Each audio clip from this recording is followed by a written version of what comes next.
Sunil advocate Butana Banwara साहब, जो वहाँ के दादा वह खेड़ापति हैं, उनसे निवेदन करूँगा कि वो आए और अपने विचार रखें। आदरणीय प्रधान श्री सतपाल सिंह जी, मंच पर विराजमान बनवाड़ा खाप के सम्मानित सदस्यगण, प्रदेश के विभिन्न गांवों से आए हुए बनवाड़ा परिवार के बुजुर्गों, नौजवान साथियों, सबसे पहले मैं आप सबको हाथ जोड़ के नमन करता हूं और गांव बुटाना की तरफ से आप सबका हार्दिक स्वागत करता हूं, अभिनंदन करता हूं।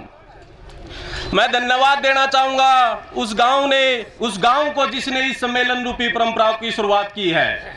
जैसा कि अभी पूर्ण भाई साहब ने बताया कि सम्मेलन के बाद ही हमें पता चला कि हमारे भाई कहां कहां रहते हैं, कौन कौन से हमारे गोत्री के गांव हैं। तो इसी कड़ी में आज मैं आपको बुटाना गांव के बारे में एक ब्रीफ इंट्रोडक्शन सबसे पहले दूंगा, क्योंकि बुटाना का नाम हमारे जो बुजुर्ग हैं, बड़े हैं, वो जानते हैं। एक समय का दुष्चक्कर चला था, उस टाइम पे बुटाना गांव में बहुत सारी पंचायतों का आयोजन हुआ था, लेकिन आज मैं आपको थोड़ा सा बताना चाहूँगा कि बुटाना गांव कहाँ है और उसकी क्या पृष्ठभूमि है। बुटाना गांव सोनीपत जिले के बड़े गाँव में शुमार है। 2 पंचायतें हैं, 9000 के करीब वोट हैं, 3 गोत्र हैं, कुंडू, सांगवण, बनवाड़ा। लेकिन यहाँ पे बनवाड़ा की तादाद बहुत ही कम है। लेकिन इसमें एक बहुत ही खुशी की बात है कि जो ये बुटाना गांव है, हमारे पूर्वजों ने, बनवाड़ा ने, हमने बसाया था। उसके पीछे आज भी एक परंपरा है। अगर गांव में कोई भी मकान, दुकान, प्लाट बनाता है तो किसी भी बनवाड़ा परिवार के सदस्य से वो 5 ईंट रखवाता है।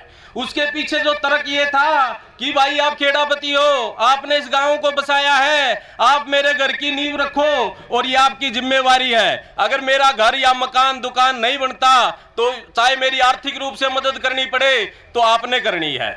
ऐसे ही बहुत सारे किस्से हैं। एक बार हमारी जो बनवाड़ा की जमीन है गांव बुटाना में, उसके बीच कुछ जमीन और दूसरे गांव के दूसरे ठोड़ों की है। तो हमने एक दिन जिक्र किया कि भाई ये हमारी जमीन के बीच में जमीन कैसे आई।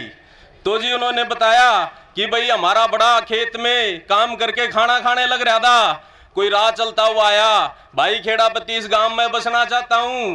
तो जी वो बोला भाई बसो, हमने तो ये गांव बसाया, तू भी बसेगा तो बहुत खुशी होगी। तो बोला भाई खेड़ापति बस तो जाऊंगा, मेरा रहने खाने का जुगाड़ कर दे। तो भाई जुगाड़ की सुन ले, खाना खाऊं हूं या मेरी घोड़ी खड़ी, इतने मैं खाना खाऊंगा, इतने जितनी तरफ नापी जा नाप देवा तेरी होगी। तो जी उसने क्या करा, उसने 300 बीघे जमीन नाप दी और उसने वो जमीन उसको दे दी। तो आज उसका नाम शेखा था, आज वो शेखान हमारे गांव में रहता है।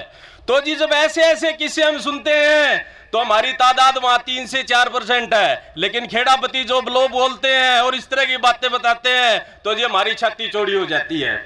अभी एक करंट का किस्सा मैं आप लोगों से शेयर करूंगा, क्योंकि करना चाहिए, हमारी खाप को बताना चाहिए कि हमारे भाई कहां और किस रुतबे के साथ रहते हैं। हमारा जो गांव के अंदर सबसे पहले बनवाड़े एक जोड़ में आगे बसे थे और अब एक भारत जोड़ो माला का कोई प्रोजेक्ट था जिसके तहत रोड बनने लग रहे थे। तो जी क्या हुआ, गांव में पंचायती तो थी नहीं, उनका अस्तित्व खत्म हो चुका था। तो भाई बीडीपीओ के अंडर में थी, जोड़ों की मिट्टी उठाई जाने लग रही थी। मैं गुड़गांव रहता हूं, गांव से भाइयों का फोन आया, अगर भाइयों जोड़ बचाना है जैसे मर्जी बचाओ। तो जी मैं जितने भी अपने एडमिनिस्ट्रेटिव ऑफिसर हैं, मैंने हाई कोर्ट का रुख किया, हाई कोर्ट में केस डाला, लेकिन वहां से हमें कोई राहत नहीं मिली। दूसरी बात, मैंने जितने भी नेता हैं, चौधरी हैं, मैं सबके पास हम गए, लेकिन वहां से हमने कुछ नहीं मिली। हमने गांव में बनवाड़ा ने एक अच्छी मीटिंग करी और बोले भैया जमीन नहीं उठने देंगे। पूरा गांव की जमीन उठ गई जी, लेकिन हमारी जमीन नहीं उठी, सिर्फ और सिर्फ हमारे दम पे, इन भैया के दम पे। तो जी गांव में बोले भाई बनवाड़ा के साथ पंगा नहीं लियो। वह बामण ठेकेदार को बोले भाई इसे इनके जोड़ की ठाके दिखा दो। तो मेरे ये सब बातें आपको कहने का ये मकसद है, तादाद कोई मायने नहीं रखती, हमारे अंदर क्या है, क्या हमारा विजन है, क्या हमारा विजन है, क्या हम कर सकते हैं, वो मैटर करता है। मेरा युवा साथियों से एक सजेशन है कि आप सभी अपने गांव अपने नाम के पीछे अपना गोत्र जरूर लगाएं। हमारा गोत्र बोलने में अटपटा है, बनवाड़ा बोलने में कोई बोलता भनवाल, बैनीवाल, भानवाल, लेकिन इसको लगाओगे और जहां भी हमें किसी भी रूप में अपना भाई मिलेगा तो अपनी छाती का लगाओगे, भाग का है। अभी मैं बताता हूं, सोनीपत डिस्ट्रिक्ट में एक गांव पूरा का संडी और कुछ बुटाना में है। लेकिन हमारे लिए बहुत ही गर्व की बात कब हुई कि गोहाना बार एसोसिएशन के अंदर अब की बार का प्रधान का चुनाव था, तो हमारे भाई वीरेंद्र सिंह जो भी यहीं बैठे हुए हैं, वो दूसरी बार एक तरफा वोटों से जीते। मीडिया वाले आए, अग भाई यू बनवाड़ा तो कमाल का आदमी है। बिल्ला भाई, पढ़े लिखे आदमियों में 2 बार जीतना अपने आप में एक बहुत बड़ी कमाल की चीज है। और इसके पीछे खुशी की बात और बताऊंगा, हमारे बाबूजी जय सिंह जी भी 2 बार उस बार के प्रधान रह चुके हैं।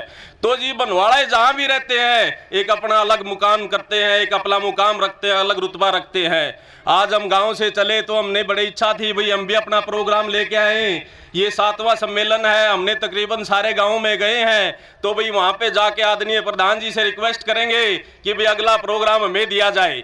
क्योंकि जो हमारे गांव में कुंडू और सांगवान 2 गोत्र में बड़े ही प्यार प्रेम से रखते हैं, ऐसी राखों पे बिठा के रखते हैं। हमारे उनकी भी इच्छा आ गई भाई ये प्रोग्राम हमारे गाँव में हो, लेकिन पहले ही कार्यकारिणी ने अपना फैसला ले चुकी है। तो अगली बार मैं प्रधान जी को एक रिक्वेस्ट करता हूं भी अगली बार हमारे ऊपर विचार किया जाए। दूसरा, चलो जी बहुत बहुत धन्यवाद आपका। लेकिन दूसरा मैं एक बात और कहना चाहूंगा कि प्रधान जी आपने यहाँ पर बहुत सारे सजेशन आए भी कमेटी बनाओ, ये बनाओ, आप कुछ भी बनाओ।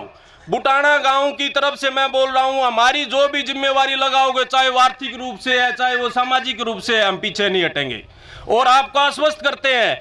एक सजेशन मेरा छोटा सा और है भाई, आजकल जमाना अपडेट हो चुका है, एक बनवाड़ा खाप का व्हाट्सएप ग्रुप क्रिएट करा जाए जिसमें सारे गाँव से और अपडेट मिलती रहे भाई कहाँ पे क्या हो रहा है, कैसे हो रहा है। चलो जी हम अपडेट नहीं होंगे, इस बार अपडेट हो जाओगे। चलो जी अंत में मैं इस पीलू खेड़ा की ऑर्गेनाइजिंग कमेटी को और इन गांव वालों को धन्यवाद देना चाहता हूं जिन्होंने इस प्रोग्राम को इतने अच्छे से ऑर्गेनाइज किया। बहुत बहुत धन्यवाद।